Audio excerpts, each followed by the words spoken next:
with the game or the outcome, just what happened. You can correct me if I'm wrong, but it felt like the Clippers did a good job keeping Harden out of action on your three-man actions, whether that's double drags, anything else. What type of things can you guys try to do to get him more involved defensively? Yeah, and I think it's, they moved him around to different matchups, and I think sometimes you can overcoach and you try to presuppose who he's going to be on instead of saying whoever he's on, this person has to be part of that action.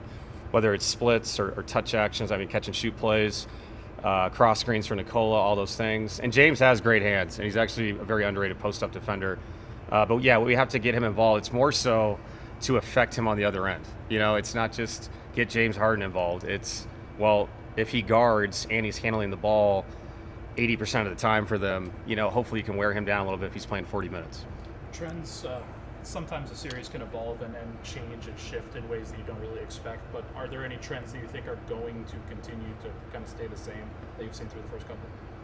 I just think we're both going to adjust and do a lot of different stuff throughout. I thought we did some things that were effective last game that we probably should have gone back to more, but they only had 105 points. And so there's that weird, do we do something different out of a timeout, and then you get Bogdanovich going because you did it. Now he makes a shot, he sees it go through, and now he impacts a game or the series or whatever it may be. So it's a fine line between, I think we're doing a really good job, but also you can't give them the same look all the time. So same thing tomorrow. I know they'll do different things. We will too. We like the results of some of the stuff we did as far as the cross matching and other alignments we put out there. But it's just like your question about James Harden. It's going to change tomorrow again, and they're going to hide him in different ways, and they're going to show us different looks, and Nicola's going to see different things. So the trend for me has been the randomness, and the major trend in this series has been the physicality and playing through that. And game one, they turn it over, we win. Game two, we turn it over, they win. Late in the game, too. So got to take care of it and give ourselves a chance to win down there.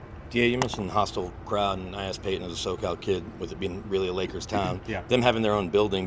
Did you notice a difference with the Clippers now? And obviously it's an amazing building, but in their own space, because you've gone there forever when it's been the Lakers building.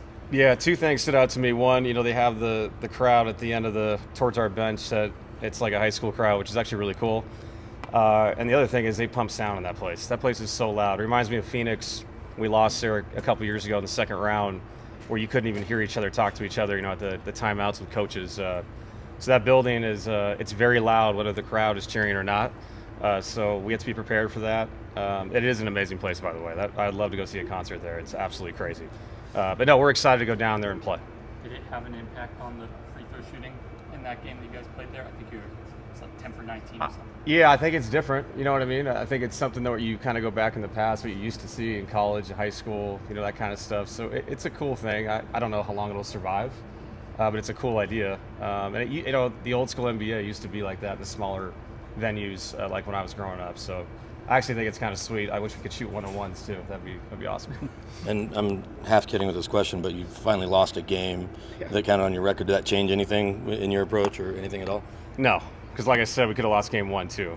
This is about the process of figuring out how to win 4 games. It's not about records and all that stuff. It's just about the first to 4. I'm part of a group of people trying to win 4 games. That's all I think about. In the event Mike isn't able to go or is limited at all, what are some things Peyton can do to kind of help, fill the void or make his minutes successful? Yeah, he can provide defensive, versatility. It allows us to hide other people that are important to us offensively. It allows us to do more things out of timeouts, hitting people, cross-matching, all those kind of things. He has the ability to do that. I thought he had some good possessions on Kawhi. The one shot he made on Pate was a really tough shot. A lot of his shots were. But no, Peyton provides that. And you know what? A lot of our guys provide different things. Russ provides a free safety. I thought Jalen was very steady. I probably could have put him back in the second half, a guy that can make a shot. So we can go a lot of different ways. We know that, and everybody's just got to be ready to go. If you could see one concert and into it, what are we going with? Oh, man. Let me think about that. I'll get back to you. We'll check in pregame tomorrow. All right, sounds good. Thanks, Dave. Thanks. Probably War on Drugs. Okay.